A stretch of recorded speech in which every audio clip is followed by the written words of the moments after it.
Gooder, what's the point of spending hundreds of dollars on a pair of sunglasses when you're just gonna lose them? I mean, I've never had a pair of sunglasses I haven't broken or lost. And I stopped wasting money on overpriced, expensive sunglasses, and that's where Gooder comes in. They're extremely stylish and awesome sunglasses start at just $25. You heard it right, $25. No slip, no bounce. All polarized, all fun. Gooder has over 50,000 five-star reviews, comes with a 1-year warranty and a 30-day free return. Plus, they're a 100% carbon neutral company. They also just released a new frame, the Retro G. It's a new pair of vintage-inspired shades available in 4 colors. They have an amazing selection. I love my Gooder glasses, and you will too. Again, they are all 100% polarized and only $25. So if you break them, lose them, it doesn't really matter. You can easily replace them. Stop wasting hundreds of dollars on overpriced glasses just because they come from a name brand. They all look the same. No one can tell the difference from 5 feet away. If you want to support the show and try a pair, Gooder is giving the Viall File listeners free shipping.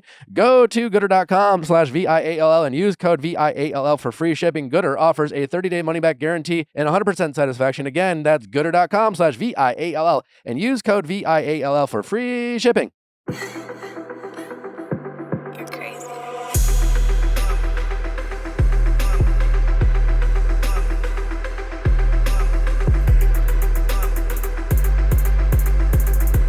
Grant, Yes, sir. welcome to the Viall Files. Thank you, man. It's a pleasure to be here. Well, first of all, we just want to say congratulations. Yeah. Thank you. Thank you. Grant Ellis is our new Bachelor. How does it feel? It feels great. It's a surreal experience. Something that I didn't really expect. You know, I know a lot of people probably say that, but I'm taking it head on and I'm just going in here with an open heart and an open mind. And I can't wait. You know, I'm excited. Obviously, this whole conversation is we just want to get to know you, who you are, who you were before the show. But let's get to the obvious questions that a lot of people want to know in terms of like, how did you find out? Like, how long have you known that you were going to be the Bachelor? Obviously, we are still in Jen's season, so this is a bit different than how they normally announce it. So yeah, when did you first find out? So I found out a couple weeks ago. It was a couple weeks ago. You know, the producers called me and they asked me would I be interested, and you know, I jumped on it. I was like, yeah, of course. You know, I was still, you know, recovering from the season, what happened with Jenn, and they called me, and I'm super interested. I was excited for it, and yeah, that's how I found out. That's when I found out a couple weeks ago. Very cool. And then, so yeah, immediately you were interested. Yes, I was interested. You know, unfortunately, things didn't work out with Jenn, and you know, I have a chance to write my own story, so that's something that I'm interested in. We don't want to spend too much time on your relationship with Jenn because obviously she is still moving forward with her love journey and you Right. have your own now. But could you give us a little bit of context where you stand, why things didn't work out? Because it seemed like you guys had a really strong connection. I mean, I think early in the season, I think for a lot of us, we're like, Grant, definitely top 4. You seemed like you really opened up. There seemed like a connection there and it just kind of seemed to fade a little bit. Like, how did you see it from your POV? Yeah, so from my point of view, you know, because you don't really see anybody else's connection when you're going on the dates Yeah. and talking to Jenn, but looking at it back, I definitely saw that she had some stronger connections with some of the guys. I thought I was going to make it to hometowns, you know, so I was surprised when I didn't, but it's just all about perspective and what she wants. And, you know, ultimately she chose to go a different way. So, you know, I'm super happy for in her journey, but yeah, I just think that she was looking for something different than what I could offer. And, you know, I wasn't her cup of tea ultimately, and that's okay. What did you learn from your time on The Bachelorette? You know, obviously it's a crazy world. There is a TV show being made, while at the same time, you know, you are looking for love. I mean, as someone who's been in your shoes before, it's a very crazy experience to know, like, you know, I want people to enjoy the season. I know there's a TV show, but like, this is my life, you know, Right, and right. like, you know, it's a very serious process. So what did you learn from that experience that you want to make sure that you're mindful of as you go into filming your season? So this is crazy. I'm going to sound so crazy saying this, but I learned that, you know, you could fall in love after one date. Like it was our date. And, you know, I guess being in that environment or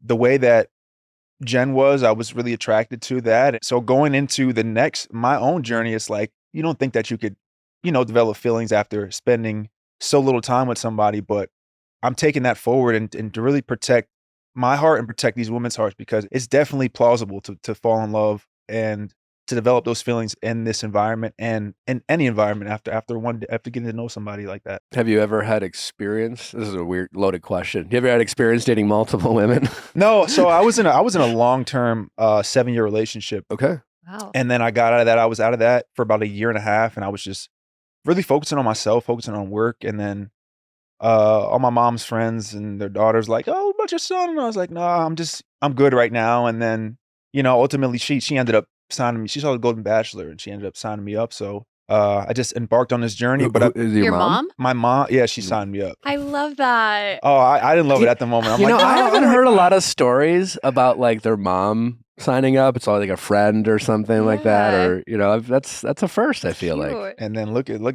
where it landed. So, So it's did just like, she tell you that she signed you up? yeah, she told me. I remember she literally called me. I'm in the middle of my trading routine in the morning, and she called me. She's like, "Oh, by the way, I signed you up for the Bachelorette. So if you get a call, make sure you answer." And I'm like, "Are you serious? Like, you know what I'm saying?" And then so they ended up calling me, and then things just progressed, and here we are on the Viall Files. That's crazy. Wow. So you had a relationship for 7 years. Yeah. Like, was it 7 years off and on? Was it 7 years all the way through? No breakups or anything like that? No, we were pretty strong, and then people ultimately grow apart, and the trajectory of what I was trying to do and where I was trying to go with my life and my goals and visions, it just ended up creating a rift Mhm. in the relationship, and then we just amicably agreed to separate. I mean, that's my first girlfriend, 7 years. We broke up multiple times, but it was like your first love is a challenge. The person you fall in love for the first time, and they become such a big part of your life, especially when you meet them when you're younger. It sounds like you guys started dating in your early 20s, if my math's mathing. Right. But like that person plays a very pivotal role in your life, and a lot of promises are often made early on. You don't date someone that long without thinking you might spend the rest of your life with them. Right. Mhm. How did you work through that process? I know you mentioned that you kind of just grew apart, but that still must have been a challenge to move on with your life and realize that maybe this person who was such an important person at one point in my life, despite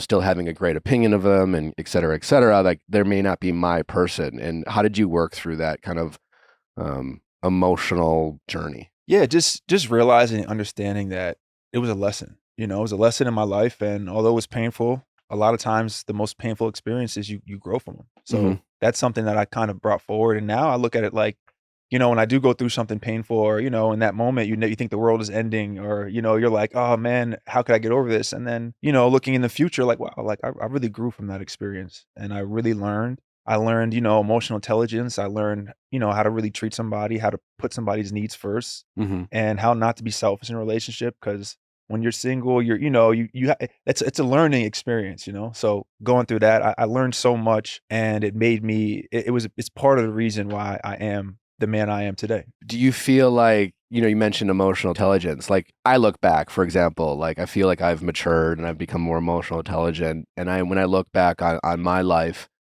being a new dad, right? Like I've always wanted to be a dad.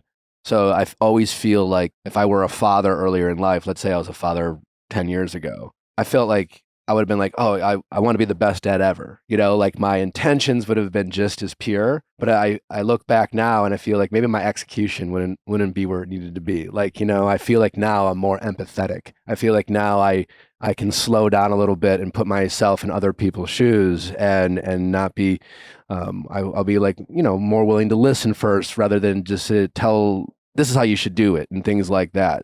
How have you grown emotionally over the years as you reflect back on who Grant was as like a 22-year-old man versus who Grant is now as a 29-year-old man? Growing up, everybody goes through their own trauma and their own things that puts them in a shell, and you go through certain experiences that kind of you learn from, and they shape you to who you are. So just learning from my experience, and like you said, really learning to put people's feelings first. Mhm. It's not always about how you feel. Try to sit back and understand where the other person's coming from, and listen, not to react. Yeah. So that's something I learned, man. And I was actually gonna ask you, like, being a father is like, it's one of the ultimate goals that a lot of people have. And like, you learn from your relationship with your woman, and then you learn from your relationship with your kids. Yeah. And like, how has that affected you and changed you as a man? Like, it changes your perception of the world. Yeah, I mean, it's been a very rewarding experience for one, as rewarding as I might imagine, but it really, it does. It really puts things in perspective. I think you go from, thinking about what things, in the outside world, that are going on. The world's crazy at times. It's very easy to worry about how does this affect me or how is this going to affect my family? And I think once you become a father, you really start worrying about like what's going on today that is, that I have to make sure I take care of my daughter. It's more like what's really showing up at my front door. It really puts things into perspective. I think before being a dad, it was easy to like ruminate and let my mind go and worry about things where it's just like, do I need to worry about this? Or am I just like on social media and just like, it's like doom scrolling and there's so many things that like can make us anxious about the world or about life. And I think having a daughter really slows things down for me. And as long as she's okay and my wife's okay, and then I guess it just makes the world a little bit more, it can be scary at times, For sure. raising a daughter, but at the same time, you just think about like, why am I worrying about some of this other shit that like never really shows up at my front door? And it just really puts things into perspective. And it gives you like a sense of purpose. You know why you're waking up and going to work, and you know why you're doing things as opposed to before. It's like, you make money, you make me go on some trips and things like that. But it's just like, where's the meaning there? And for me, it's just giving me a lot of meaning. Like a deeper sense of purpose. Yeah. So it's been very rewarding that way. Well, I'm taking mental notes, man. So yeah, it's definitely.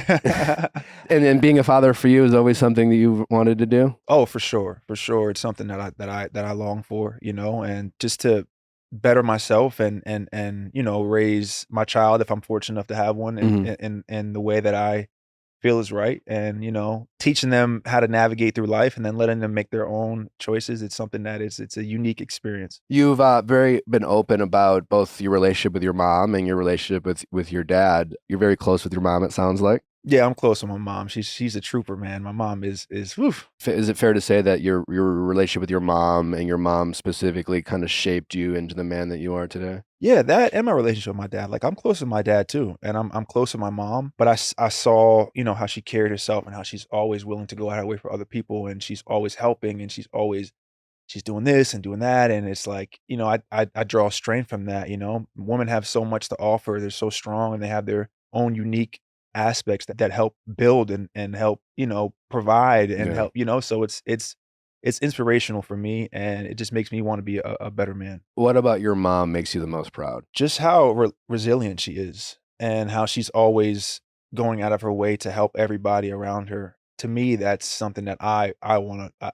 I look at it and I want to be like. Yeah. So What characteristics do you think you get from your mom the most? probably my stubbornness, honestly. You know what I'm saying? And that's literally why I got into the field I'm in. When everybody's saying like, "Oh, you might not want to do that," I'm like, you know what? Like, I'm gonna do this. I'm gonna show these people like, but that it's possible. So I definitely got that from her, and it's a blessing and a curse because sometimes I'll run into a wall 10 times, before I realize, okay, I can't do this. I may not be able to do this. What I hear from that is you're someone who wants to bet on themselves. And I love that about people who are willing to take a chance. Yeah, Yeah. for sure, man. For sure, I definitely am. Yeah, I mean, sometimes, stubbornness can hurt us a little bit. And, sometimes it's nice if we learn the first couple times. But, like, I'm guessing anytime that you tried to do something and it didn't work out or you failed, you might have looked back and thought, maybe I could have realized that a little sooner. But, like, once you've moved on, I think it sounds like you probably have the peace of mind knowing that I gave it my best effort.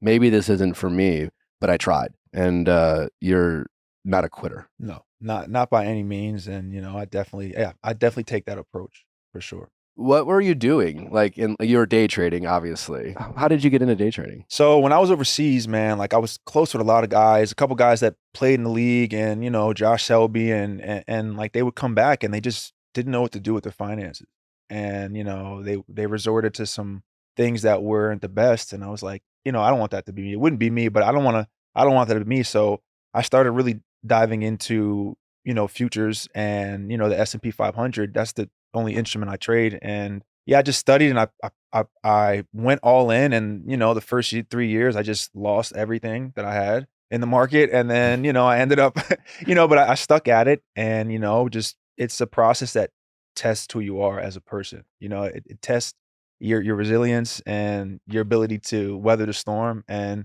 it's one of the best things that I ever decided to get into. It really tested what I was made of. What was that like when you lost everything? I mean, that Oh. must have been terrifying. Yeah, it was literally terrifying. It was so terrifying, but I didn't really like, I saw, that I was losing everything, but I didn't think about it like as much as I said. I was like, I'm gonna get this, I'm gonna get it. And yeah, so I just always looked at it like, okay, I'm just paying for my education basically, which I don't know if that's the best way to do it, but yeah. But it seemed to have worked out for you. Yeah, man. We haven't lost anything anymore. Yeah. No, I know. I still lose. I still lose. Yeah. Well, yeah, but that's kind of part of the process. But it seems like you're I'm living doing life. Yeah, I'm doing great, and I would go through that process over again if I could rewind time. Hell yeah, that's great. And we have a bachelor who has like a really impressive job. Not always the case with bachelors. Yeah, I mean, I don't know anybody else's career, but it's rewarding. Well, how familiar were you with the show before you came on? Like, were you a fan of the show? Did you watch? Did you just know it existed? What was your familiarity? Yeah, I knew it existed. I watched Clayton's season. I watched your season. I watched Joey's season. Did you would you watch it in real time, or did you kind of go back and like do your homework as you went on? I was on Amazon. Okay. Yeah. That's what I did when I first went on. I was like, what am I getting myself into, man? You know? Yeah, just learning, and yeah, it's something that but now I'm a fan. Like now I'm telling you, I'm going to be watching all the seasons to come, and yeah, it's definitely something. I'm a part of this now, and I'm embracing it with open arms. I got to assume when you were watching Clayton's, Joey's, my season that you took some notes, maybe a little bit mentally or literally, and I got to assume maybe there were things that you thought, oh, that seemed like a good idea, or like, why was he doing that? You know, or like, I'll definitely won't do that. Were there any things that you learned from watching us old vets back that you want to replicate, or thought to yourself, maybe I'll do things a little bit differently? I took a lot of positives out of everybody's, and the main thing is just for me to approach this process with an open heart. And, because either way it goes, it's going to make me a better person. So, I know that, I'm very confident that my person is going to be there, whichever way it goes. I just want to come out of the process a better person. Ultimately, the ultimate goal is to come out with my wife and to come out of the experience to have learned new things about myself and about the woman ultimately that I'm going to be with. What kind of man do you want Bachelor Nation to see, and what kind of person do you want to showcase as the Bachelor? Like, as people watch your season, what do you hope are the things that people will think about who is Grant Ellis, the person, and your character? Like, what do you hope to show people? Somebody who's genuine, who's kind, somebody who's a leader, somebody who is honest, and somebody who's not afraid to have fun, but also who is serious about this process. And I just want to be an inspiration. I want to be a good role model in a society today that, everything's going crazy and there's a lot of, chaos going around. I just want to be a good role model, whatever that looks like, and that's just basically what I aim to do. Have you done much dating prior to going on The Bachelorette? You were kind of single for a year and a half. Obviously, a long relationship can take some time to get over, but dating culture nowadays is chaos, right? It's situationships, online. It can be very confusing, even for the how tall are you? 6'4". 6'4". On a good day. 6'4". But I mean, you're a handsome guy. You're tall. You got a great job. On paper, again, like you're the Bachelor. But everyone seems to struggle these days making connections. Like, what was dating for you like in your single days before going on Jen's season? Yeah, it's crazy because I really wasn't dating. Like I had been in such a spot where I didn't want to go through heartbreak again. Mm-hmm. So not that I was. And I think that's what really made me on this season, on Jen's season, what made me develop those feelings, because I was like so open and ready for the experience because I wasn't dating. You know what I'm saying? I was kind of like waiting, and being in that position when it presented itself, I was like, it wasn't hard for me to be all in. You know what I'm saying? As to where if I would have went through several bad experiences dating, and then I probably would have been a little hesitant because it would have kind of formed calluses on my thoughts and my opinions. Sure. So did you kind of actively take yourself like off the market? Because I got to assume you got asked out. You live in New York? No, I'm in Houston right now. You're in Houston, okay. Yeah, and it just wasn't. Not to say I didn't talk to people, but when I got the vibe that things weren't serious, I just kind of kind of backed up a little bit. Because I'm trying to be intentional with my movements and who I am. So it's like when I realized that, out here it's a lot of crazy stuff going on. I just kind of took my time and I was like, okay, the next thing I'm going to be in, I want it to be serious and I want it to be intentional. And, hey, look where we are now. So I think it worked out, hopefully it works out, so that was kind of my intentions going in it. And, I just waited and, I prayed on it and this is where I am. Well, now you're going to date 20 plus women. Now I might be a little stressed, What are you looking for in a woman? Like what catches your eye characteristics wise? Beauty is a big thing, but ultimately I want somebody who is motivated, somebody who's humble, somebody who is caring, giving. And yeah, that's something that really attracts me, Yeah. So that's something I'm looking for in a partner. And, you lead first with how you look, but then when you get to know somebody deeper, that becomes the most attractive thing to me. Are you ready to date 20 plus women? When you say it like that, no. It's hard. I'm not gonna lie. It's hard. I know. It is hard. But I think I'm ready to step up to the plate, and I'm ready to step up to the plate and just be honest with how I'm feeling and what I'm going through and my emotions and my thoughts. And yeah, I think I'm ready. I think I can handle it. I think it's easy to look at someone like you and think, what does this person have to be insecure about? Or what does this person worry about? They seem like they have everything going for them. But we all know that everyone deals with their own crap and their own internal thoughts. What are some things that you struggle with in terms of anything that might be an insecurity of yours and things that you have to work to overcome? Yeah, of course, man. I have a lot of insecurities. As a man, you want to be the best provider. You want to be able to handle somebody's heart and be emotionally responsible. So I feel like that's something that I want to do the right way. So not to say I'm insecure about it, but I definitely am self-conscious about it. And yeah, just being the best leader that I can be, So that's something that for me, like I said, I wouldn't say I'm insecure, but I'm self-aware of what that would look like. And ultimately in terms of, when I do have a family, God willing, or, how I am around my wife, that's something that I want to look internally and try to do better. Do you have any bad habits? Like I can't close cupboard doors to save my life. I'm a pretty forgetful guy, aloof at times. I could go on, but what are some of Grant Ellis's like little pet peeves or bad habits that you have? Like I'm assuming, your ex-girlfriend, yeah, like, and I'm sure she has wonderful things to say about you, but it's just like, motherfucker, every time he went, whatever this or whatever that. What are some things that like once they get to know you, it's like, yeah, Grant's a good guy, but every once in a while, every once in a while, he'll okay, so yeah, I do snore sometimes. Okay. I do Right. snore. Right. And yeah, sometimes like You're human. when it's like when somebody be telling me a problem and I'm like, oh, well, you do this. When sometimes they just want you to listen instead of trying to like a little bit of a fixer. try to do that. And I'm clumsy sometimes, and yeah, so I definitely have some bad habits that I need to correct. Yeah, but I would say I'm a bit of a snorer, so I definitely be in the sleep like.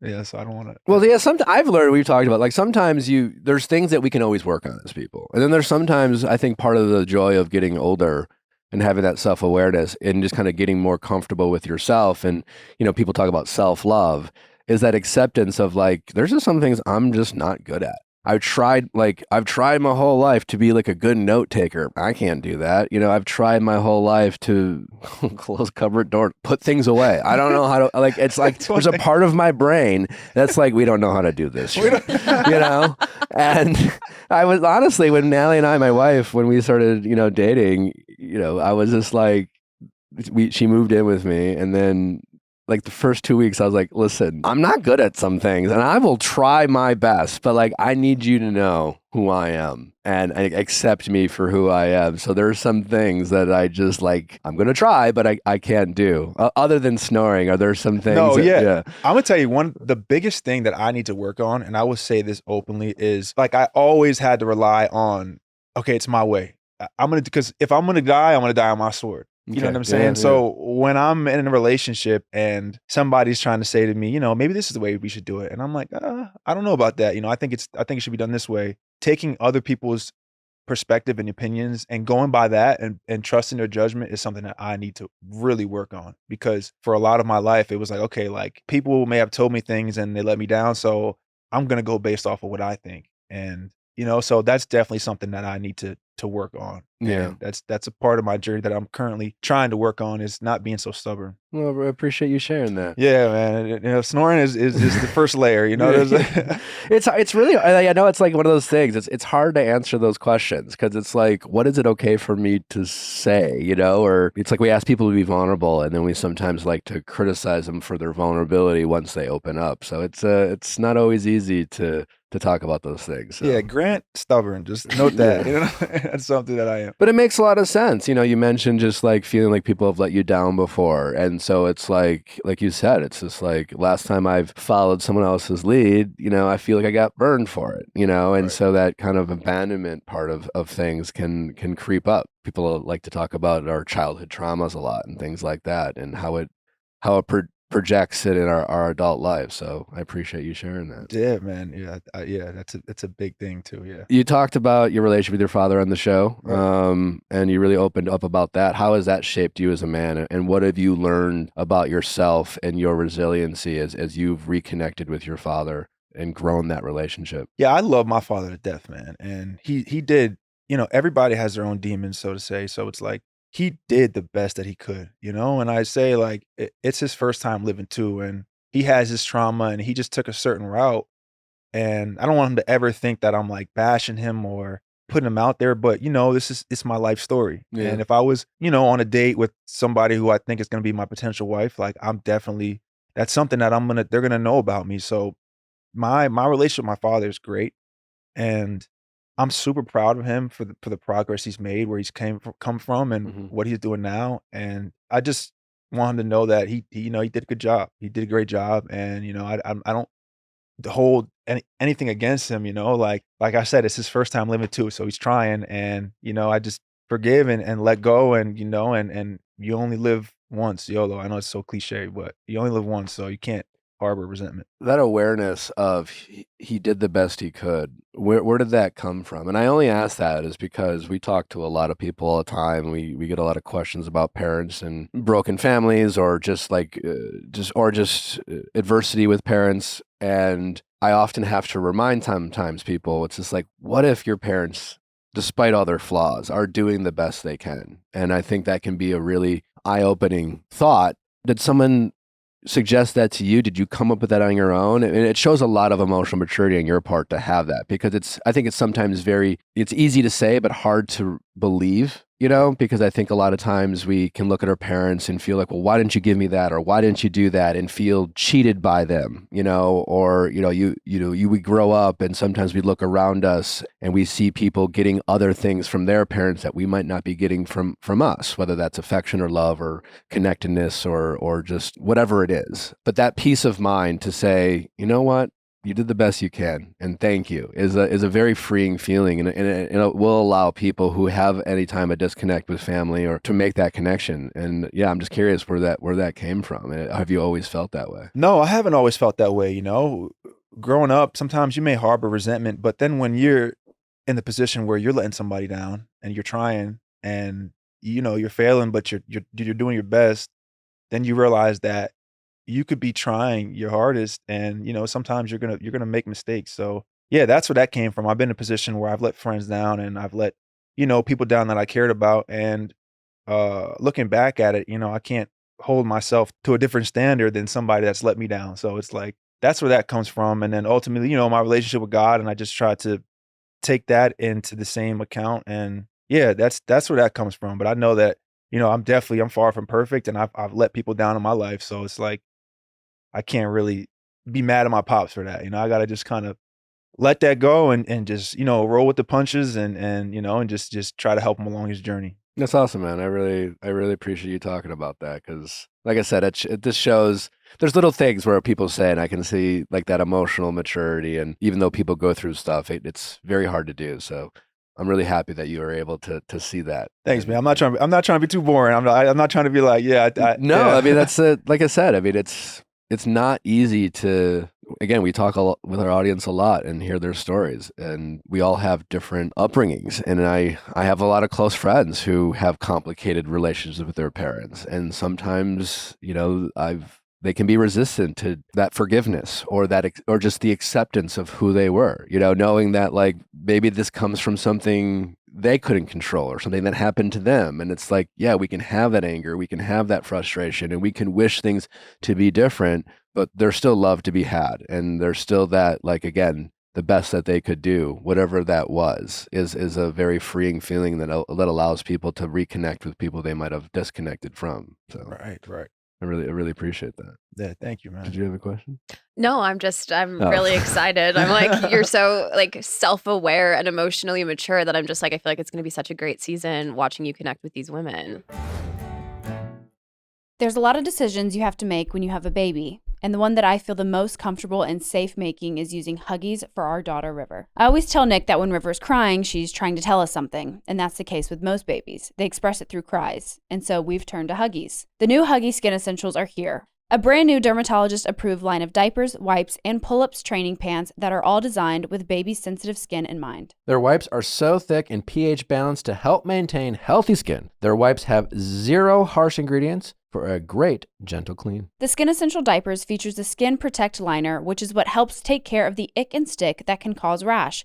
They have this liner built in their diapers. The whole diaper helps protect against the top 2 causes of rash by managing moisture and running mess. The liner gives you the barrier to help absorb moisture and lock away runny mess from baby skin. Pull-Up Skin Essentials has your big kid covered too with a training pant that is ultra soft and breathable to help protect sensitive skin through potty training.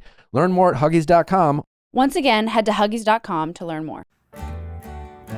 Washing your hair is important, but finding the perfect shampoo and conditioner combo that works with your hair type can be a refreshing experience. Well, Way is here to fix that problem. Way wants to give you the confidence to live life your way, pun intended, especially on your wash day. Whether your strands are fine, medium, or thick, Way has shampoo and conditioner that's your type. We're a big Way family at our household. Nally is obsessed with them. I don't have to wash my hair as much, but I do certainly love it when I wash my hair with Way. They have a shampoo and conditioner made to nourish every hair type, especially frizzy hair like myself, and tackle exactly what your hair is lacking in between fine hair and thick shampoo problems. Wash your way to a happy medium with medium shampoo and conditioner. Want moisturizer? Give your thick strands the hydration they deserve with thick hair shampoo and conditioner. Not sure what your type is? Well, that's fine. Take a quiz and find out. Natalie loves the detox shampoo. It really cleans your hair. Wash your way to a healthier hair with shampoos and conditioners made just for you. Go to theway.com. That's THEOUAI.com. Again, that's theway.com and enter promo code Viall Files for 15% off any product. Again, that's THEOUAI.com. Promo code Viall Files. It was this week where you said something where it really stood out to me that showed your emotional maturity. And it was when Jenn pulled Sam. And all the other guys were just like, oh, he's an idiot, or he did this, and blah, blah, blah. And you pointed out, you were just like, or she cares, and Jenn ended up sending Sam home. But we saw that she did care. We saw that this was a guy that Jenn had a connection with early on. He got the first impression rose. There obviously was a physical connection there. We've all been in these relationships where we're just like, I want this person to be cool. Like, I want them to have a good personality. Because we've all been in Jenn's shoes before. It's very easy in the atmosphere of Bachelor world to kind of just agree with our peers, Everyone's saying this, yeah, for sure. But your willingness to kind of speak up and say, hey guys, there's a chance that maybe she cares more than we even want to believe, because you referenced positions you've been in. And to me, that you really stood out as someone who thinks outside of the box, emotionally, and is aware. And to me, that in that one line showed me that you've been through it, that you understand that it's harder to be honest with ourselves about a situation, but it makes, handling the outcome a little easier, if that makes sense. That makes a lot of sense. Yeah. Where did that come from? And I guess that kind of self-awareness about, knowing that, hey, she's talking to him or she's doing this, maybe that means that she feels a different way. Yeah, I saw from the jump that she cared about Sam, and I saw that. I recognize that, and and ultimately it's her journey, and whatever. I did want her to be happy. Obviously, it's I was a little jealous, but I wanted her to be happy, So yeah, I just recognized that, and I just spoke my mind on that matter. And yeah, I've definitely been through the ringer, so it's definitely some things that I've learned, and I'm just looking to improve as I go along in this thing called life, And you mentioned earlier you've had your heart broken. Yeah, is that 7-year relationship the one that really kind of broke your heart? Yeah, it's just being with somebody and then, realizing that it's not there. But, I've moved on from that. And like, I'm so ready to, take the things that I did right and the things that I did wrong and improve on both, you know? So I'm ready for that. And I'm ready for the next chapter of my life. What do you feel like you did right in your past relationships that you definitely want to carry forward into your next one? My ability to fight for, not like verbally or, you know what I'm saying? Like, my ability to yell. No, my ability to fight for the relationship and something that I care and to, because it's so cliche, but love is a choice. At first it's a feeling. Yep. And then it becomes a choice. You know what I'm saying? So it's to choose that person and to, be able to give them their space, but to choose them when there's 8 billion people out here. And, to look at that person and be like, I choose you. And that commitment is something that I feel like I did right. And, there's things that I did wrong also, so learning from that and just growing as a man. And yeah, that's what this thing called life is about. When you're filming The Bachelor, you'll probably do some scary things, some heights. If one of the ladies doesn't want to jump, will you let it slide? Yes, I'll let it slide. If she doesn't want to jump, we don't have to jump. Yeah, we're like, oh, you're lost. No, but yeah, if she doesn't want to jump, I'm not gonna make her jump. You're not gonna Sam Emmett. Yeah, I'm not gonna Sam Emmett. For sure. Yeah, if she doesn't want to jump, we don't have to jump. Do you feel like, not that I want to go back and talk about Sam M too much, but obviously, like, I think a lot of his behavior was alarming or caught people off guard. What are some of the things that he displayed that you found to be the most surprising? Some of the characteristics. It's so crazy because I saw Sam M off camera, and there's times when, like, there was one time where I'm like, I was playing a piano and he came in there and he just started sitting down and writing in his notepad.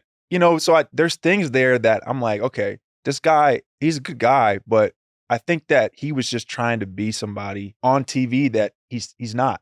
You know what I'm saying? And things that he said, or maybe somebody he used to be, and he was just trying to, be somebody that he's not. So I feel like, yeah, that's something that he has to deal with internally, and he realizes that, and I know he realizes that. I know he's getting beat up, but I saw certain sides of him, and I saw certain sides of everybody. I'm like, okay, everybody has good in them, He's just trying to be somebody he's not. And I hope he learns from that and he doesn't make that decision again. It just happened to be public. One of your biggest strengths seems to be like your ability to be yourself and be your truest self and show who you really are. Right. Yeah, for sure, So yeah, that's something that I try to do. You play the piano. I'm not great, but a little bit. I could play a little tune here and there. Like what can you play? I can't read music, and I don't play like songs that I know a couple notes, and I just kind of just make up my own thing. Okay, but yeah, I feel like you're being humble here. I feel like no, I'm not that good. Like, do you have any hidden talents? I'm just good at sports, and I could. That's not hidden. I could do poetry, a little bit of poetry. Okay. Ooh. Okay, we got a poet in the house. All right, we won't make you. Beatboxer. Yeah, beatboxer, poetry, a little bit. I could make a poem. I could rhyme a little bit. Can you give us a verse right now? Yeah, Nick. Give me a topic. Heartbreak. Okay, I'll tie in Nick and heartbreak. Okay, so Nick, wow, he's a family man. He comes together. He shows you that a family can. Family can be great.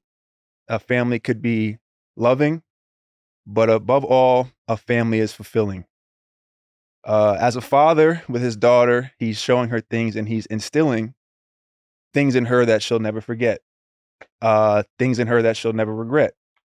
At the end of the day, he's been on this podcast. I'm the rookie. He's the vet. Okay.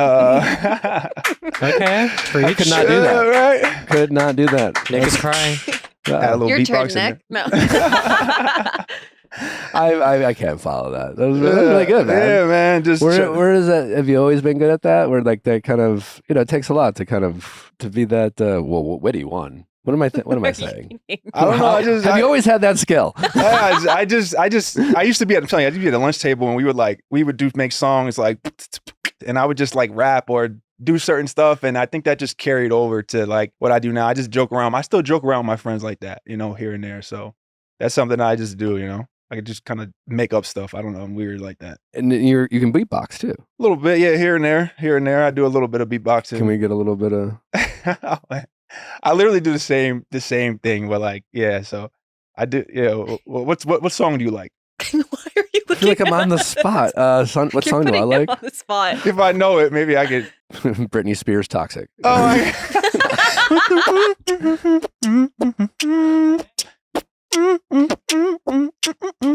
That's so good. Okay. I'm a weirdo, man. I'm telling you. No, we Not love at that. We all. love that. Yeah. We love weird. You know, True. weird in a like a charming way, which Yeah. you really are. You're definitely not a weirdo. Britney But we Spears, love- Toxic. That's a good one, man. I was gonna do Kylie Rae Jepsen, Call Me Maybe, but then I thought maybe it wouldn't know. Do you know that song? If I would have to hear it, and then I probably do know Sorry. it. Yeah.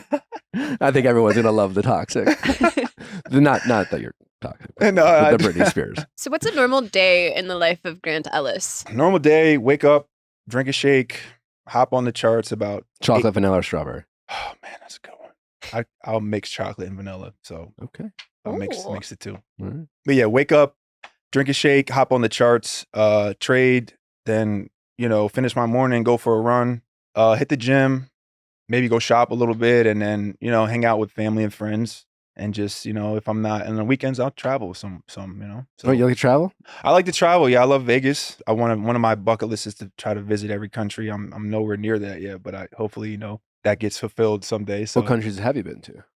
so I've been to Spain. I've most of the Latin. I've been to most of the Latin places. I've been to Mhm. Puerto Rico, Dominican Republic, Mexico. I've been to St. Thomas. So there's a couple places I've been to, but it's nothing compared to I see the producers travel everywhere, and I'm like, yeah, Oh, that's, yeah. I'm like, I want to do that. Going to the casting was my first time in LA. I didn't have much travel experience before I went on the show. Okay, So, yeah. I had been to Mexico once. I think Dominican Republic. I think that was it. Yeah. Hey, Yeah. Dominican Republic could be scary. You got to know the right places, But if you're at a resort, it's super nice. Yeah. Do you speak any other languages? Do you speak Spanish? Un poquito, a little Okay, bit. okay. Yeah, a little. That's like all I know. Maybe some food and stuff like that. I mean, it sounds like from the locations you go to, you like to have fun. Are you dancing? Are you drinking? What do you like to do for fun? Yeah, I like to dance and drink a little bit of salsa. But when I was there, I mainly was there for basketball. So Oh, really? yeah, Okay. I was playing basketball and That's just right. How many years did you play pro? 4.5 years. How close did you ever hope to be in the NBA, or was that something you were just like, I don't want that business? Like, Yeah, no, it was a dream of mine. Like it was a dream of mine. But then I started realizing that it's a lot harder than like I'm talented, but there's guys that are like, it's levels to it. It's levels. There's guys that are like waking out of bed with like a 50-inch vertical, and I'm like I could shoot and I could jump, but you know what I'm saying? I'm not that athletic. So yeah, I just I was always the guy like that just was like on the team, and I was playing and getting minutes, but then the bus ride home, like I'm rapping on the bus or beatboxing, and everybody just keeping the mood, and I love doing that. So like that's something that I did, and when I was in the game, I just I contributed and did my best. You a guard? Yeah, I was a guard. Nice. Yeah, I was a guard. You're a guard, man. We might have to play sometime, man. Yeah. I mean, sure, we'll play. I don't think. Like, where'd he go? I'm kind of going in a different direction, but going back to like the house, because you had so many guys and different personalities being in the house, you're going to be on the opposite side of that now. Do you have any like non-negotiables or things in relationships or characteristics in people that you're like immediately know, or like things that would turn you off essentially? Yeah, 100%. Yeah, if I see somebody that's not treating other people nice or kind, Mm-hmm. or somebody that's like super full of himself, like I don't like that. A big thing that happens sometimes is like you'll have one person come up to you and be like, this person is a bully or not. Like how do you feel like you're going to deal in a Yeah, how situation would- like that? So I would like to hear both sides. I'm not just gonna jump the gun, and I think that I'm a good judge of character. I like to think so. If I hear that, then I'm gonna sit back, observe the scene. I'm not gonna make any rash decisions, and I'm gonna keep an eye on that person and give them time to show me if they're a bully or if they're not. And if I see that what they're accused of is true, then they're gonna be on the first ride home. Natalie had a request. She wanted me to pass this along, but we watch The Bachelor often, The Bachelorette. You are going to hear a lot of people's sad stories. Bit of a trope of The Bachelor. Right. Obviously, it endears us to these people from time to time, but often the lead doesn't know what to say. or it's a lot of like, thank you for sharing. Yeah, that's kind of very surface level. Nally would love for you to try to get through the whole season without saying thank you for sharing, which is hard to do. Have you thought about how you are going to handle this? Because in all seriousness, it can range from like, sorry that happened to you, versus like, oh man, that must have been very difficult, because of The Bachelor being what it is. Like everyone has a story, and sometimes it's kind of like, yeah, I mean, like sure, you had a bad day, right? Versus like someone who's like really been through it. Are you nervous about that part? Because a big part of being The Bachelor is that ability to listen, to empathize, to use it as a way to connect or to learn more about that person. How do you think you're going to handle that part? I'm going to try to show empathy. Not that that's hard for me. I'm going to try to show empathy and try to just relate to where the person is coming from, and try not to say like, thank you for sharing. I'm definitely going to, say more than that, so that's something that thank you for sharing. Yeah. Thank you for sharing. Anyways, we have a rose here. Yeah. So I don't want to go that route. Yeah. I'm definitely going to empathize and try to find a common ground and just meet them in the middle, comfort them, but not be too like over the subject, so the middle ground is where I'm going to stay. What do you want the theme of your season to be in terms of like the vibe with you and the women? Falling in love is fun. It's fun finding your person, and you could be serious, but you could also have a good time. So that's something that I don't know if that's going to be a theme, but I think that's something that is very important. As far as a theme, I definitely have to think about that more. I think fun is a pretty good theme. Yeah. Yeah. I mean, I guess that's a theme, right? Yeah. So, some people can take it very seriously. Some people are just like, we're falling in love. This is no time to have fun. This is happening right now. Right? This is very serious. I mean, I'm being serious. That's a bad habit I have sometimes, where I can learn to loosen up in sometimes situations that have high stakes, because this is a very high stakes situation for you. Of all the people who are going to show up for your season, the only one that the audience kind of has this expectation of someone getting engaged is you. There's an expectation of being sincere. There's an expectation of being their honest self. If any of the other women kind of go home as a single person, no one's going to say anything. But with you, everyone's kind of expecting you to fall in love, whether that's fair or unfair. And that can feel heavy, and that can feel very serious. And like me, sometimes in those situations, I can make that mistake of forgetting to still have fun. Right. And forgetting to loosen up, knowing that like, oh, there's a lot on the line here. Right. Are you able to do that pretty easily? And are you that person who will always bring out the fun even in serious situations? Yeah, I think so. Like again, if somebody's telling me a sad story, I'm not gonna be like, sure. You know what I'm saying? I'm not gonna do that. But I'm gonna try to have fun in the times that we need to have fun, and the times when things need to be serious, I'm gonna try to be serious. So try to find a mix of both and just find my lane and just stay in that lane. How settled are you in Houston? The reason I ask is you're gonna meet women from all over America, maybe even the world. Who knows? They've casted people who are currently residing in Europe, I think at times. Are you willing and open to maybe relocating depending on who you might end up with? Or are you pretty settled with where you're at, hoping that person will move for you? No, I'm willing and open to relocate. Okay. I'm pretty flexible in that aspect, in that regard. So I'm open to relocating. Have you reached out, or have any of the past Bachelor alumni reached out with some advice for you going into this? Joey reached out. I thought that was really cool, and I definitely was like, yeah, I'm gonna hit you up and ask for some advice. And I definitely would ask for your advice, and guys that have been through it in the past, because it's an experience that only we could attest to. So it's something that I definitely would look to learn from. Instead of me being like a stubborn, like, I'm going to do this my way. You know what I'm saying? Like, there's some bachelors before you that definitely have the I want to do it my way attitude. Yeah. What was the advice that Joey offered you? No, he just reached out and gave me his number. It was literally like this morning. So okay, so you haven't had a chance to speak. Yeah, I haven't had a chance to speak to him in depth, So, okay. Yeah. What are you most excited for going into The Bachelor? And then what are you also a little nervous about? I'm excited to meet these lovely women and to see what each one of them brings to the table and has to offer, and to see how we could connect and if we're compatible. And I'm nervous about jumping out of a plane, if that's something that I have to do. Are you afraid of heights? A little bit, but I'll do it. If the lady wants to do it, and see, it'll be the other way around. She'll be like, jump. He's crying. What about the jumping out of the plane scares you the most? I think jumping out of a plane would be easier than standing on top of a needle and looking down and being like, is this where I'm going to die today? It is literally easier because jumping out of a plane, your stomach doesn't drop. It doesn't and drop. Jumping off of a building, It does. It drops. Gravity. So what was your favorite subject in school? Right, English, writing. Really? Yeah, I'm terrible at math. Science was not really a big thing English, for me. man. Yeah, but I like love that. I love Yeah. that. Yeah. Mhm. Do you have a favorite Yeah. book? That's a great question. My favorite book is probably, this is going to sound so boring, but this is so boring, but it's actually The Psychology of Money, which is a trading book. It's such a nerd thing to say, but yeah, that like helped me, with my process. Do you think you have a little nerd in you? Yeah, I'm a little nerdy. I watched Naruto, like I watched that like 20 times, You watch what? Naruto, it's the anime. Okay. Yeah, I've watched that like 20 times. It's like my inner child. You know what I'm We saying? love that. Yeah, Dragon Ball Z I watched, I used to be a kid, like my mom used to be like, dinner's ready, and I'm in the room like trying to charge it up, like, you know what I'm saying? Aw. Like, Goku, yeah. gonna get some mac and cheese. Yeah, you know what I'm saying? So that's the nerd in me. The things you won't eat at all. Or maybe you're just not a picky eater. I don't eat mushrooms. The texture, it's just like slimy, and I just don't like it. I'm with you on that. It's giving me The nightmares. flavor's not bad. The flavors, like if that's- I have some cream and mushroom soup, if it's like cooked in some chicken, Yeah. and I don't know, I'll eat it. Okay.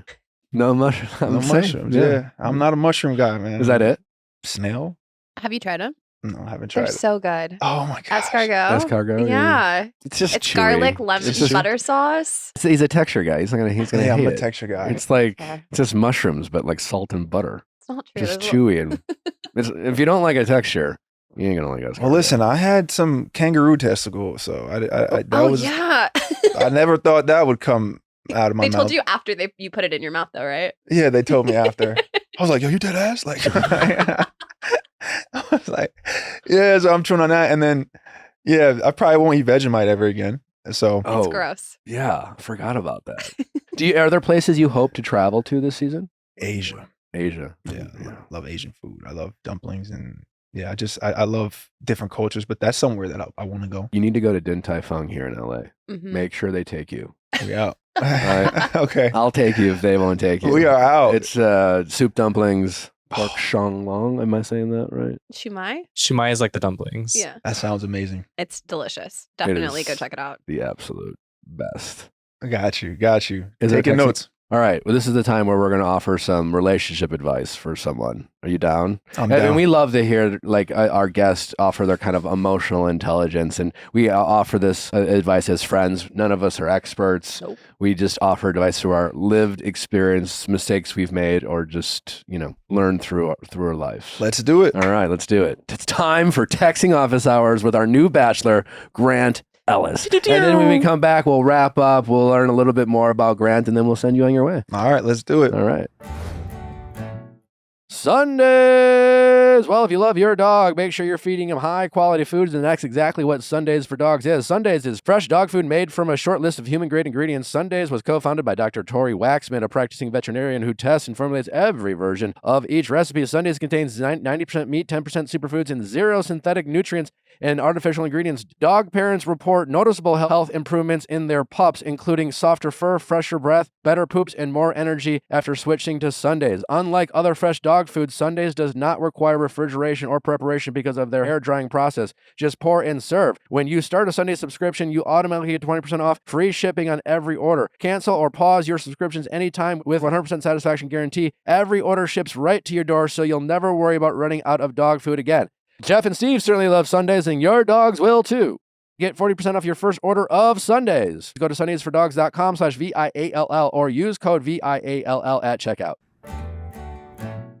One Skin. Hey, listen, if you are trying to look young and youthful, you got to look at One Skin because they have literally figured out how to reverse aging. I know that sounds a little too sci-fi, but it's true. That's because of their OS1 peptide. This is the one that targets the zombie cells that cause lines, wrinkles, and sagging skin. It's scientifically proven to reverse skin's biological age at the cellular level. So whether you are laying out on the beach, hiking, or heading out on vacation, One Skin's OS1 powered sunscreen blocks UV rays while targeting the UV induced skin aging you already have. We are so excited about their new limited edition skincare bundle. that includes their daily moisturizer and broad spectrum sunscreens for the face and body. Their topical supplements are the easiest way to keep your skin healthy and hydrated without the harsh ingredients or irritation found in other skincare products. A third-party 12-week clinical study performed by third-party research organization OS1 Face was clinically proven to strengthen the skin barrier, improve skin health markers, and diminish visible signs of aging. Wrinkles were diminished in 87% of users. That is incredible. OneSkin is more than just skincare. It's about skin longevity, targeting the root causes of aging to help you look and feel your best at every age. Get started today with 15% off using code VIALL at oneskin.co.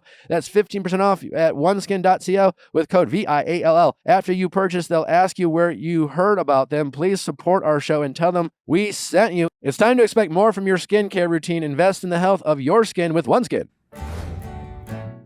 How's it going? Hey, I'm Jessica. I'm 25 years old, and I'm here to ask if my biological father is worth pursuing. Okay. All right. Tell us more. So, when I was born, my mom was married to an abusive and controlling husband. He also couldn't have any more biological kids, but they did want more kids. So, they discussed doing artificial insemination. He was in the army. So, when he was deployed, my mom, I think, was seeking comfort elsewhere. So she did cheat on him a couple times and ended up getting pregnant. So when he got back from the army, she told him she went to a sperm bank and that I was the result of that. They remained married for 2 to 3 years. And then when they divorced, he signed his rights away from me. I think he knew that she had cheated on him. And then at that point, my mom didn't come forward and tell my biological father. She remarried maybe a year or so later, allowed that husband to adopt me. I grew up with him. And then when I was older and started asking questions about who my biological father is, it wasn't until I was 21 years old that my mom told me who he was, told him about me, and he has had no interest in meeting me. He has acknowledged me. I have a relationship with my older biological sister from him, but because of the lack of a relationship with him, I'll probably never meet my younger sister from him. So it's not his fault. I mean, it's not my mom's fault either. She was young and didn't know what to do. But now as an adult and me, I get married in a couple weeks. I'm pregnant with my first child. I don't know whether or not I should reach out to him one last time, even though he rejected my mother and I in the past reaching out. When you say he rejected you, did you just not get a response, or did he outwardly say he's not interested in a relationship? Yeah, he outwardly stated he's not interested in a relationship. He blocked me on Facebook and then called my mom and did not have nice words for her, and basically told my older sister, who I have a relationship with, that he doesn't see the need to have a relationship with me since he didn't have a connection with my mother. I don't know how that correlates, but he has a relationship with my older sister because he did date her mother for a long time and they were in love and have a connection. But with my mother, it was just like a fling. They were coworkers. He knew she was married. So I guess in his eyes, he doesn't need to have a relationship with me since they didn't have a connection. It sounds to me like you are a great person. So it's it's his loss, So not to be cliche, but yeah, that's, if he doesn't want to pursue that, that's his loss, and you move on with your life and you just be the most genuine person you could be. And he's going to end up regretting that in the long run. And that's going to be something that he's missing out on. What is the part of you that is even considering, I guess, accepting his initial what response? Do you want out of a relationship with him? You haven't really had a relationship with him. You don't really know much about him, yeah? Yeah, I think at this age, I don't want a personal relationship with him, but I guess what brought it back up is the fact that I'm pregnant Yeah. and my fiance's father has passed away. So my child's not going to have a grandfather. Okay. So for me, should this be the last time I reach out to him, and not really for me, but for my child, you're going to be a grandfather, or should I drop it altogether? I mean, I've found closure the past few years because my mom told me about him when I was 21. I'm about to be 26. I am done with wanting a personal relationship with him. From what my older sister has told me, he's a very cold person. They don't have a good relationship. She describes him as distant. He was always just would send money when she was younger, but never actually call or write emails or say happy birthday. So I guess in my heart, I would hope he would change and not be so cold all the time. For the sake of my sister as well. I mean, she doesn't have a good relationship with him either. But I guess now that I'm pregnant, it just brings up a lot of emotions, and then planning a wedding. And it just has made me feel like, should I reach out one last time? What would you say? I really don't know what I could say that wouldn't immediately trigger him to respond super negatively based off conversations in the past with him. So it's hard to know what to say. I think if I were to reach out, I would have to do it in a letter, and just hope he's actually receptive to that and would read it. Yeah. I mean, I guess you can let it wait for a little bit. I too don't know like have a relationship with my biological father either. And like what I would say, just even from what I'm hearing about his personality and even how he's responded to you, with all due respect, I don't know that he is going to provide anything for your child that's going to be positive to begin with. You know what I mean? It's better off, in my opinion, that, you know, you give that baby all of the love and have their baby surrounded by people that want to be there and not feeling like you need to force somebody to care. I think there's no harm in reaching out, but protecting yourself, being okay with the idea that it might not turn out the way that you were hoping in the most positive light. If you were to say something, like, I agree, like a letter seems to work, and you can kind of keep it just open-ended. Like, I guess you'd probably want to articulate like why you are in fact insistent, not even insistent, but like that you desire the relationship. And it would have to just be like kind of open-ended, where it's just like, if you ever want to, I would like to have some kind of relationship, whatever that is, very kind of casual. I can't imagine being in his shoes, and I can't imagine not wanting to be a part of someone's life. So it's hard for me to relate that to there, but who knows what he's going through? Like, who knows why he is the person that he is and how he was raised, or what trauma he has, or maybe there's some fear about like, what's this person going to expect of me? You never really know. So like in these situations, it's probably just best to, again, that lead with love type of thing. It's like you almost don't want to ask for anything while simultaneously like you're almost asking for a relationship. You're just like, I'm here. It's almost like, I understand that you don't want to, have a relationship right now. If you ever change your mind, just know, like, I have no expectations other than like, I just wanted to connect with my father, and I'm getting married and I'm having a baby. And if that's something that you're ever interested in any capacity whatsoever, even if it's just through letters, I would be okay with that. You're almost kind of like taking the pressure off. Yeah. He might be thinking, oh, well, she's expecting for me to show up 24/7 and to, who knows what she's asking me. And he's maybe not prepared for the type of relationship he thinks you're expecting. So it could be just something like that. Yeah. And remember, you're the one with the blessing. You have the child. So it's like with him, if you shouldn't have to beg anybody to be in your life. If he chooses that, you got to see the situation for what it is and keep your head high. And, you have a child to raise, write the letter. And, if he chooses not to, I know it's a tough pill to swallow, but you have a whole life ahead of you. And, it's something that I think you're going to do a great job, and don't beg him to be in your life if he doesn't want to, because you deserve more than that. I hold a lot of empathy for him, because I can only imagine what it's like to be a grown man finding out you have a 21-year-old daughter. So when we first reached out when I was 21, I've already graduated college. I have a stable job. I don't need anything from you. We don't even have to meet on a regular basis. I just would like to talk once. This was just me kind of seeking closure for this chapter, because growing up not knowing who your father is, like, I just wanted one conversation. And the reason more so now why I feel the need to reach out, even though I've already stated I'm pregnant, but he really puts a damper on my relationship with my older sister. So he will ridicule my older sister and tell her he'll cut her off and that he's not going to see her anymore. And it has really made it hard for our relationship to develop and grow. We initially got very close. And then now this year, she's chosen not to attend my wedding because she doesn't want to create more problems with him. She feel like she's pulled in two different directions. Yeah. Yeah. And it's to the point where I'm really not reaching out for me. Maybe I'm reaching out to tell him he has a grandchild, but I'm also reaching out to tell him, like, can you just leave us alone? Mm-hmm. Because it's ridiculous. He'll call her and tell her that if she doesn't leave right now, he'll never help her again. And my sister's an immigrant. She just came to the US in 2022. So she does need his support.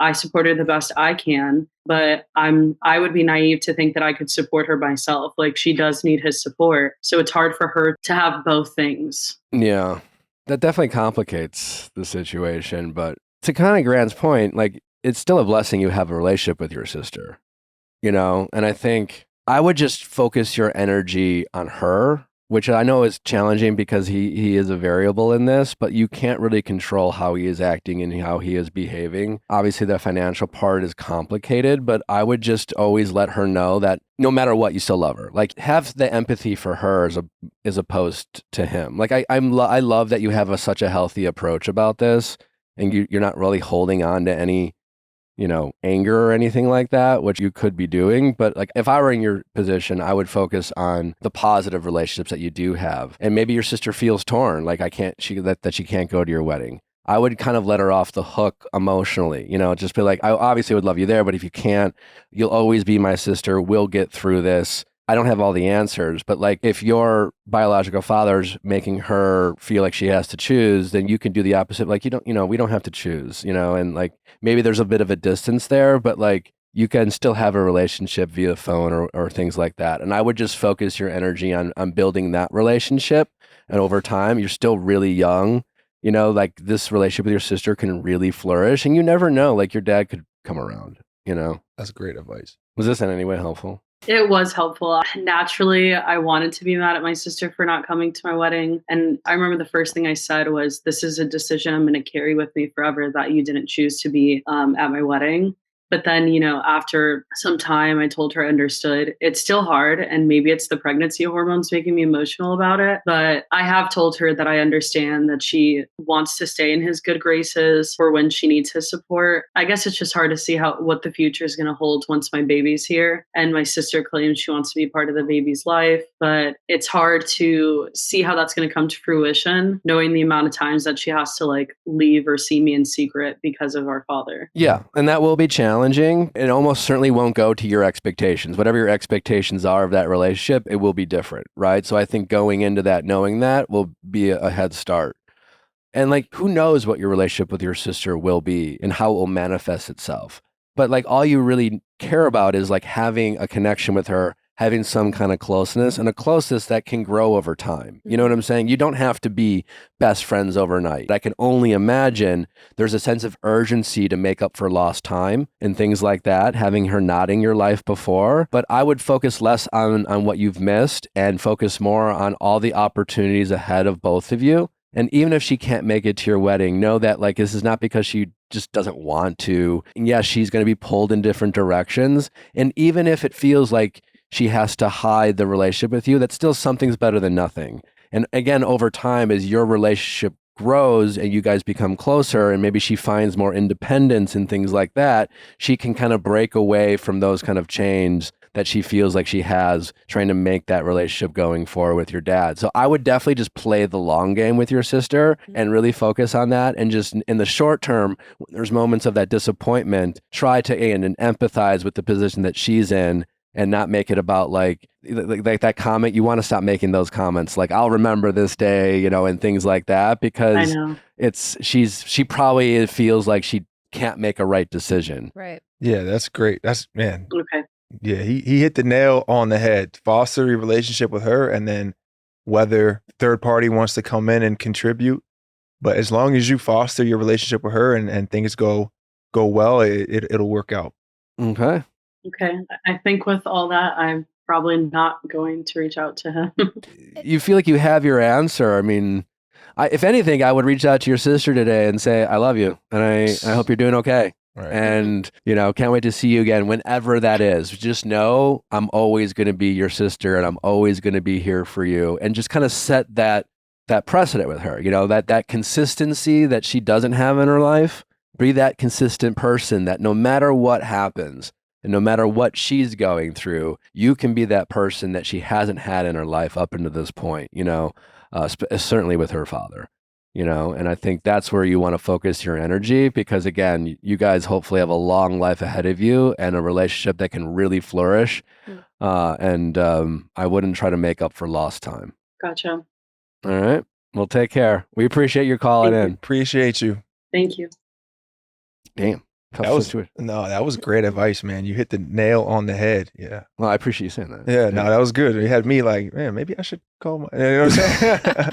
I feel like you're the friend people go to for advice. Is that accurate? Yeah, people do. Like some of my close friends, they come to me and we talk about it, and just try to be like a sounding board or like a voice of reason. Let them say what they say and just try to give some good advice. And I get the same thing from you too. So that's like, yeah, that definitely is something that happens. You said that maybe there's some person you should reach out to, and do you feel like sometimes that, like, have you related to her in the past where it's just like you get frustrated with how people act, but only then you realize that maybe there's a different approach, or you're able to empathize with them and understand their position a little bit differently? Yeah, for a long time, like me and my sister weren't super tight, but like just reaching out and be like, hey, like I love you, or like, hey, like I'm thinking about you, and then because everybody has their own reasons why they may be distant, so that definitely is something that's big, like a text, letting somebody know how you feel before it's too late, so that's something that, yeah, that's definitely good advice, and that's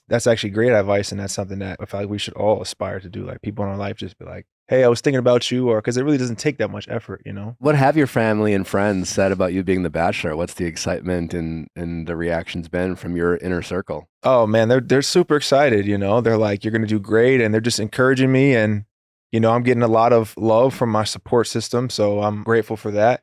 And they're just excited to see what happens. What is one way that you think you might be the most misunderstood, if at all? A lot of times when people see me, or like, they think I'm at surface level, I got tattoos, and, I may, I wear earrings, or I may dress a certain way, and people think that I'm like surface level, and then they get to know me and they're like, okay, like he's not at surface level, he has a deeper level to him. So people tend to judge a book by the cover, but you ever seen Shrek where he's like, I'm an onion. The first two.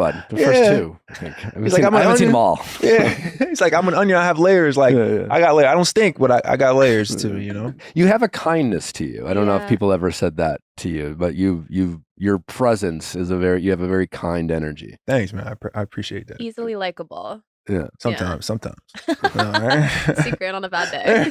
Because I suppose, like, from afar, you're tall, you're a big guy, you can be intimidating perhaps, but I think, when people get in your orbit, you probably get off a different vibe than they might otherwise assume. Yeah, just trying, we all got to help each other out. Life is tough, man, so got to help, when you can. What advice, if any, could I offer you before you embark on this journey? How do you deal with having to tell somebody that, this isn't working, or like doing it in a way where it's like, being politically correct, or, or I feel like that's going to be the hardest thing for me to do. That is the toughest part.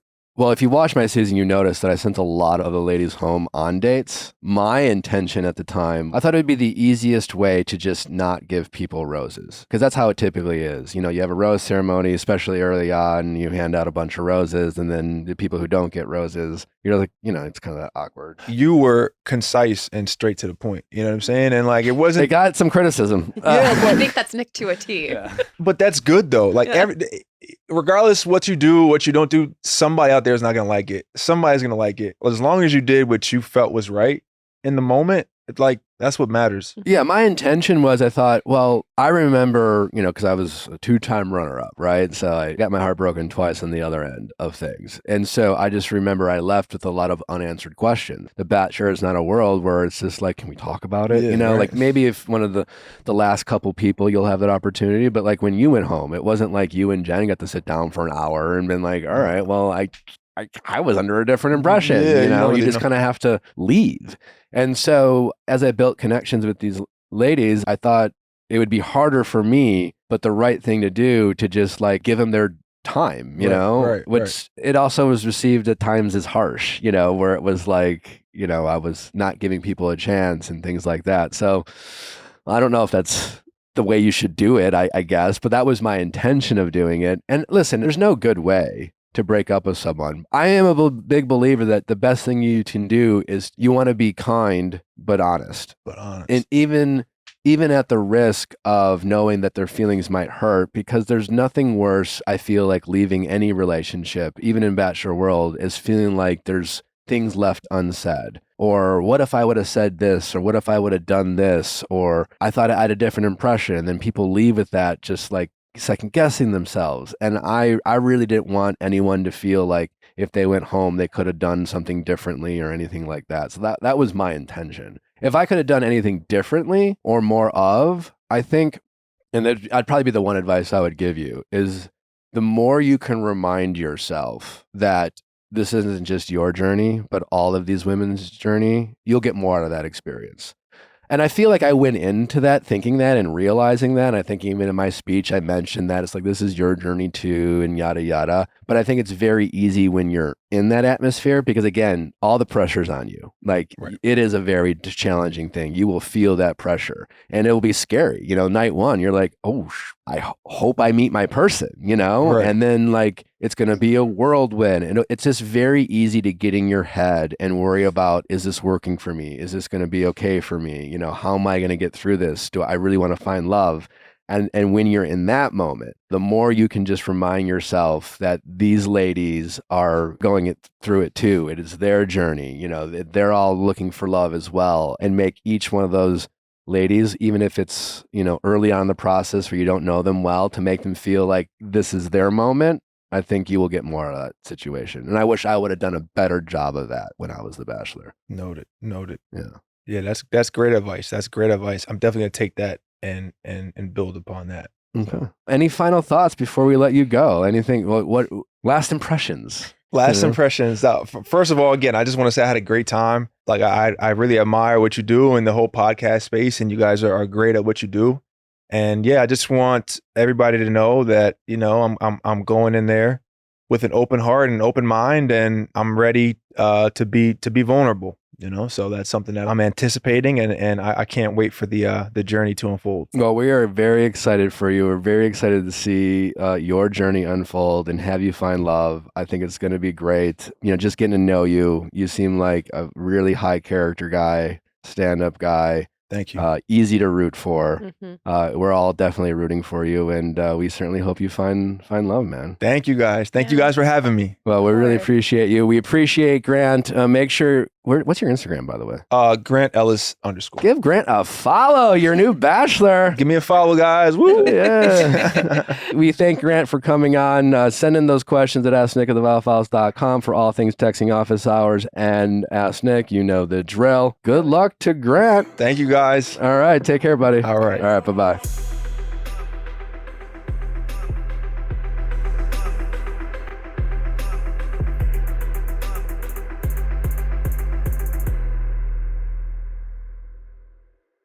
Hey guys, if you loved what you listened to, make sure you hit that subscribe button below. Thanks for listening. We'll see you next time.